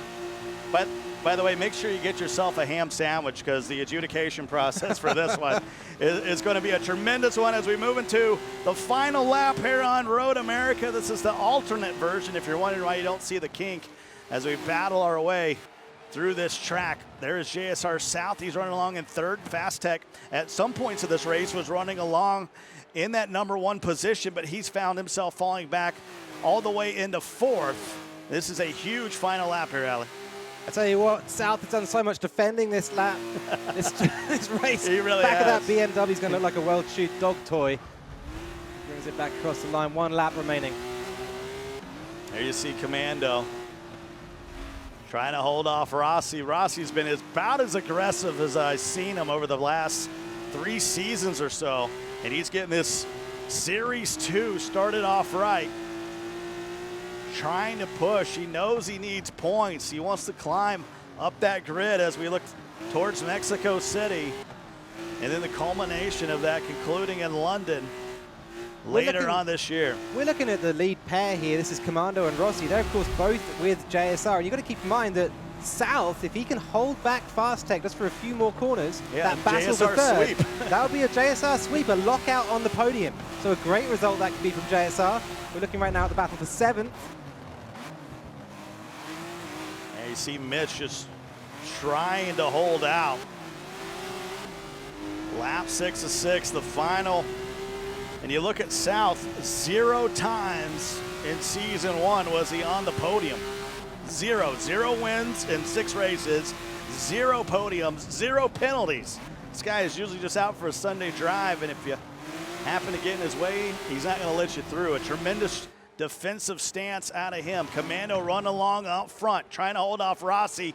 I don't think we're going to see anything crazy between these two teammates, even though we're in the individual competition as they head up and over the crest. One more time for the final time. And Commando is going to, looks like he's going to make this stick. The question is when you come to the adjudication process, Yeah. makes my head hurt even thinking about it, because we saw so much carnage, so much chaos, aggressive driving, and I don't know, Kate was asking us, what is bringing this out of a lot of these European racers who are normally a bit more reserved or maybe a bit more skillful at times. And when you think about this track along with this car, all the acceleration coming out of the corners, so you're constantly battling, thinking this car makes you believe that you can overtake at any time. I don't want to undercut the importance of the kink either. That's this right. is not the Road Bring America. the kink back. That's right. This is not the Road America that we typically race when Yeah. we play in Forza Sure. Motorsport 7. This has that tricky little bit right after the long right-hand sweeper that catches people out in a normal lobby. Seems like just that kink also caught some of these guys out as well. It did, that little left-right that you have Yep. instead of the kink, and it's very, very slow there, very sort of, you can get your car in and muscle around. I think you're onto something there, Scott, as well. The car makes you feel like you can make a move. It's a cheeky little car in a way, right? You think you can just throw it in there, I'm just going to nip past, don't mind me, but actually you just end up causing an accident. Saw that with South racers, all these people just, getting their cars where they oughtn't to have been. Well, let's take a look at the replay Yeah. in this one, Brian. A lot going on out there. A lot going on. We saw this car. This is what we were talking about earlier when we saw that moment between racers and South, and A6 getting the worst of that a bit, scooting himself all the way around early in the race.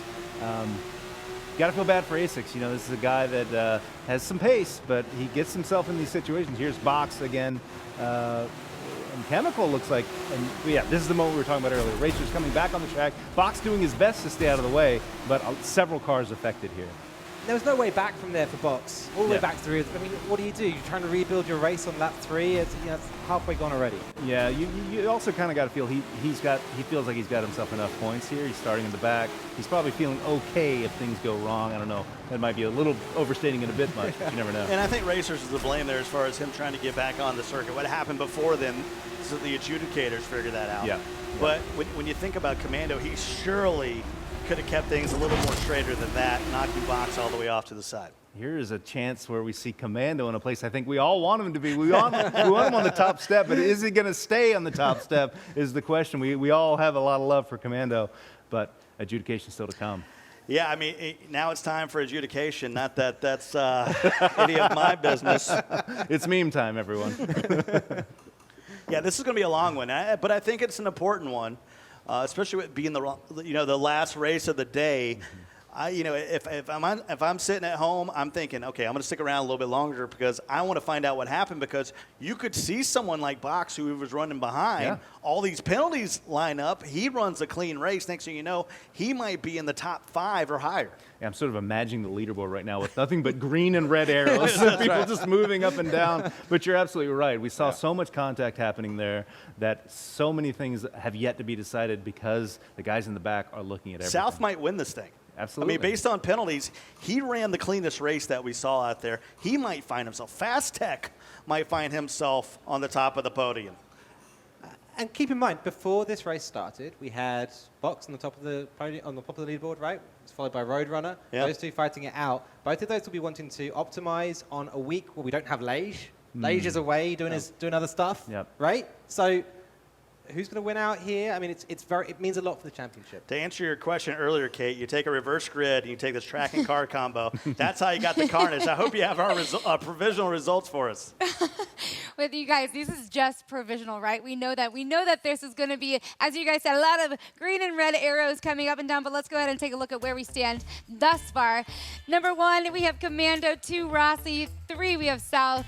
4, we have Fast Tech. 5, we have Racers.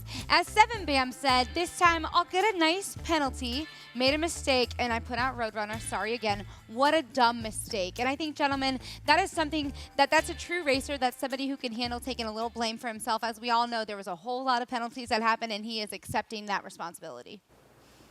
Wow. Isn't that crazy? Yeah, and so based on the penalties and based on what we've all seen today, we talked about a JSR sweep at the top, provisionally, but when we look at the leaderboard overall, you might have a 1 or 2 overall JSR here this afternoon. It could be. I mean, it's Absolutely. not impossible. But, I don't know. I'm just looking at that race and trying to think, we've watched these drivers week in and week out. We know that they're great drivers. They're able to battle wheel to wheel. Kind of, what just happened? What have I just watched? I know. In a sense. If you would ask me where we would have had the most carnage, I might have said race 1. Yeah, because right. a car that just bounces around and isn't very predictable. I figured we'd have some issues with the 70s Formula 1 cars, but these guys look like in some cases it looked like a public lobby out there. 100%. It's a GT car. It's a car that a lot of people will have raced a lot, I think. It's a car that everyone's kind of familiar with and isn't like a weird shape. You don't lock tires with it. You don't find little dings here and there. So I'm surprised to have seen that it was such chaos. A lot of unsafe re-entries. I think that's what we're going to probably see punished most. Yeah, and Kate, I think we're all just over here anticipating these official results, just like you.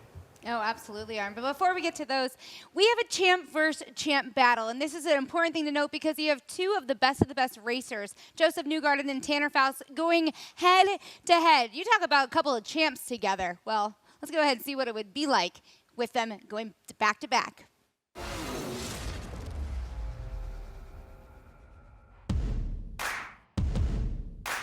I'm Joseph Newgarden, and I'm a professional race car driver in the Verizon IndyCar Series with Team Penske. Career highlights would probably be winning the 2017 Verizon IndyCar Series. My name's Tanner Faust. I am a race car driver. Winning X Games Gold was one of my bigger achievements. I always loved cars. I was always kind of exposed to the sport of racing. So anything that had 4 wheels and that could be driven to its limits, that was kind of what interested me. I was lucky enough to be involved in this very cool film speed film where we took a McLaren out on a track and we actually made a zoetrope like animation from these boards on the side of a racetrack. Forza Motorsport was kind of one of my gateways into racing. For me, it was all about leaderboards.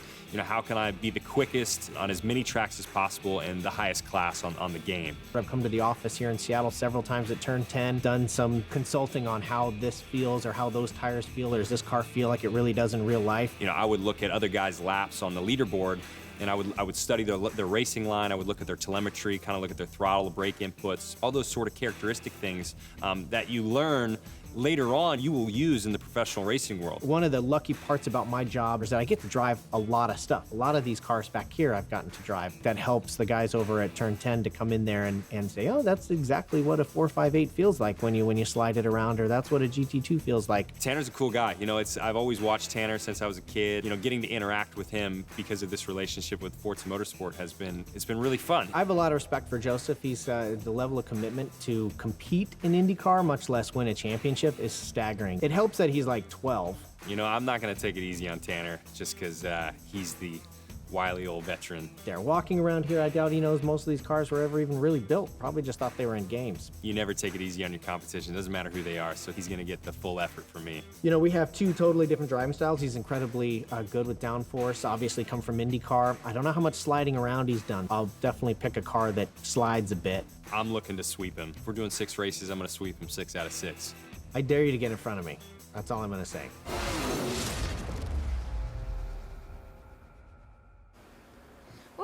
champ versus champ. You have the ESPY's Driver of the Year nominee. That's actually happening tonight with Joseph Newgarden. And of course, you have Rallycross champ, I don't know, Hot Wheels stunt driver, Guinness Book of World bit of Record everything. guy. I kind of drives a couple of different things with Tanner Faust. So I think it's a really interesting matchup between these two. More importantly, this is going to be happening throughout the entire season. And I'm excited to watch it. I'm ready to see who takes the win on this. Two of the best in the world. Going to put it head to head. I love that. Yeah. Different disciplines, of course, and they come together. It's perfect. I like the bit where Tanner was like, it helps these like 12. You've experienced there.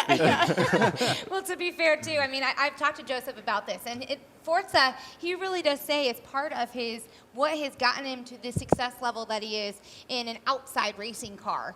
And we got a chance to watch him race over at Long Beach, and he is so incredible to see him behind, controlling one of these things. It's pretty amazing. And then Tanner, of course, I find him sometimes in a room, all, trying to practice and so he wants to beat Joseph. I know he does. We'll see how it turns out. I love this because it harkens back to the launch event we had for Forza Motorsport 7 with both Tanner and Joseph joined us at the Peterson Museum in Los Angeles. And we were racing at that point on the couch. And Tanner was with us and Joseph was racing. And of course, Joseph at that time had tons of hours in Forza. Absolutely. And Tanner was still new to it. Yeah. So I could see it in Tanner's eyes at that time. He's like, I need to get a lot better at this. Literally, the playroom is all Forza, and Yeah. I will literally find him in there, dark room, just him in there. And hey, you gotta do what you gotta do. He has to. A racer's gonna race, a You winner's got gonna it. win. You got it. Absolutely. Well, okay, that leads us to predictions for today. I know that this is an interesting conversation due to what actually happened in that race, and I think more importantly, it didn't shimmy out the way I think any of us expected, especially knowing that. Before we got into the race, Brian, you and I were talking about the fact that Commando is someone who's coming in strong. Seeing him at the top, that's interesting, but I thought it was a little earlier than what I expected. Yeah, we've all had high hopes for Commando. I think he's one of those guys that is well liked across the entire Forza community. But as you know, Ali, he's a guy that's been subject to bad luck race after race after race. Here he is at the top of the podium. You know his heart's beating fast. Could this be a first win for him? But we don't exactly know what's going to happen yet. I mean, Commando came in, when he came into the ForzaRC at the beginning of this year, there was so much hype around him. People saying, like, maybe one of the top 3 leaderboard drivers in the world coming and racing with us. Maybe that hype has settled down a little bit now. He didn't perform maybe to the top level in Series 1. And maybe without that pressure, he's actually now able to perform. Be comfortable. Ironically, yeah. Yeah, absolutely. When I think that's like part of it, right? And that really is what is interesting when you bring in those extra pressures and you do have that. I don't know. I do think that can really. Someone's going to operate under pressure and someone's not, and that defines a true champion. Is how they can handle it. Absolutely right. And a true champion operates the entire time, right? Doesn't in any condition, any car, any track, any mental state. But that's something you have to learn, and that's something we're seeing develop. I think especially actually in box right now. Yeah. A real change in his grounding. Absolutely. And yeah, I mean, looking confident. I was so worried that we'd see him looking a little bit weak this week. I just look back at box and how my favorite was from the playoffs, and every time after one of the races, he was just physically drained, and I find that to be so fun and to be. I mean, it shows the true passion in what this is really all about. Well, some of the unsung heroes that we have within the series are those guys who spend hours upon hours with liveries and painting. Gentlemen, what a job that is. What a task, right? What a core element of the Forza world. We have racers, we have people who love to drift and do stunts and everything, but we have artists in our community that are fantastic. The liveries that you see here at the ForzaRC week after week are created by members of the community, and they have so much creativity. And it's been an ever burgeoning part of the Forza community. It has, and I love it. I love being on Twitter and seeing all the paints coming out. I mean, it's Meek. Yep. JSR's new painter doing an amazing job. AB Graphics, we saw him with TPR. Bad River right here. A legend. Bad Absolutely River. incredible. Yeah, and when you think about, Kate, the fact that these guys do everything from race liveries to these sort of fantasy liveries where you have characters, there's just so much breadth here that people, they take their own artistic influences and apply them to the cars they love. And what a skill. And I think it's always really fascinating to try and figure out what their design purpose was. What was their motivation? What was their kind of reason? Like, what was that for? A lot of times it's just to express themselves. Or they're doing it for a team that they love, that they're a member of, Well, AD Graphics. what's the design? Like, what is it about that particular design? They went with blue instead of yellow. Why is it they gravitate towards whatever it might be? They're so talented, right? Yeah. So, I mean, I had a great quote from Grand Sean, painter for GTR recently. And he was like, you know what? I love Forza because it's like I just used to draw cars when I was a kid all the time, just on a piece of paper. And now, years later, I'm able just to kind of keep doing that. Yeah. Yeah. Yeah, my brother is actually an artist, and I have said, what a cool outlet. If you can get in the cars and you can really showcase what you can do through cars, I think it's such an incredible art. It really is fun. And one thing I want to point out is we have weekly livery and photo contests in our game. So if you want to join up, if you feel like you want to get into this world of design, you can actually enter the contest, win awesome prizes in Forza Motorsport 7, and show your work to the world. Maybe you'll be the next AB Graphics. Who knows? Ah, so cool. Well, the moment we've all been waiting for, I'm pretty certain in the last hour or so, is the results of this race number 3. And it'll be interesting to see, there are a few, guys. Oh, yes. We thought a lot of people moving up. Only one personality moving down. Are you surprised by that? I think with a race like that, you have to, the adjudicators have to change their sort of radar a little bit. And they have to say, we're not going to give penalties to literally everyone, because that would be silly. Right. And let's just take the 1 or 2 moments that really sort of stood out. And yeah, 7, short end of the stick there for him. Well, I think, Daniel from Twitter, Force One, said really aggressive racing in the EMEA showdown today, the Wednesday showdown. Hopefully North America is a little bit more respectful tonight. Do we want respectful, though? I mean, we want racing. We want aggression. This is what this is all about. No, but seriously, gentleman driving is nice, too, though. And let's not forget that JSR 123 that we were hoping to see. It turns out we got it. Super cool, right? Congratulations, and congratulations to Commando as well. Commando right at the top there. I mean, hopefully this is the start of an amazing Series 2 for Commando, who we all know is so fast and so talented. Right. Well, let's go ahead and take a look at the leaderboard here today. This is the Wednesday showdown standings for EMEA. Wow. Look at that. Oh, wow. Commando just on got top, out. Oh, wow. tied with Box. Go on, Commando. The power of the reverse grid right Absolutely there. brilliant stuff. So tying it up, in Box coming 11th there in the final race, getting just 1 point. Absolutely. And Chemical, we talked about how strong he started. 10 points in races 2 and 3 gave him a 3rd place overall. Well done. And he deserves that. Absolutely brilliant performance from Chemical all through this week. Yeah, absolutely. I think one that surprised me down there at 8th right now is Mitch. Yeah. Is that a surprise? Well, because to me, yeah, considering where he started, he had that penalty in race Yeah. number 1, and he was fighting, but it's hard to make up that kind of time when you're working that hard. Well, we're kind of trouble starters in a way, aren't we? And I've been the trouble that I want to start with Mitch and with Roadrunner is kind of who is the leader of that team. And there's going to be a battle there. There's going to be a battle for dominance in Williams and who's going to support who in winning the championship. Certainly Mitch not getting the start of the championship that he might have wanted in order to really assert himself in that pairing at Williams. yeah, I think it will be interesting. I do look back to the playoffs, and I think about what Roadrunner had said about Box when he won, and how he was really hoping that he would see him on top. And I think it goes back to what I was saying earlier about the fact that this community really does support one another, regardless on track if we see aggression and we see gentlemen racing or not. But I think it is interesting, and I think we'll see that out of the Williams racing team, and maybe I'm hoping for it, that they actually will help bring each other to the top together, and they really help each other out. Yeah, one point of detail, we just want to point out that Box is actually the number 1. They tied on points, but I guess Box had higher scoring position, so he is the number 1 on today's leaderboard. Yeah, I think if it's a tie on points, it'll go down to ultimate race time. So they would have added up how much time they spent on the track, each of them. Box there, yeah, a narrow victory for him. Great result for Commando, though. Well, we are not done yet with anything of this Wednesday showdown. We're continuing on tonight with North America, as Force One was hoping that it's going to be a little bit more gentlemanly, but we shall see. That happens tonight at 6 p.m. Pacific. Make sure you join us for that. But of course, we have our broadcast schedule. My goodness, we all get to spend some quality time together here soon, don't we? We're going to get close. It's going to be nice. And we sure hope that you join us in the fun and the conversations in the community. It really does add a lot more, adds a lot more to the show when you guys are all very vocal about what's going on and your insights from the racing. Absolutely. We love the fact that you're in the chat, mixing it up, letting us know what you think. And of course, like I said, tonight, tune in. Join us for the fun at 6 p.m. Pacific for Series 2, Round 1 of North America Wednesday Showdown. You can watch it. Watch.ForzaRC.com. Well, gentlemen, it's been fun. Let's do it again in a couple hours. Real. I'm not done. I want to go again. Yeah, I can go around one more time. Well, a big thanks to all of our sponsors, to everyone involved, to you guys out in the community for joining in our fun here today. And of course, to everyone outside in the Forza world, continue gaming, continue racing. Totally. We'll see you later right here, 6 p.m. Pacific.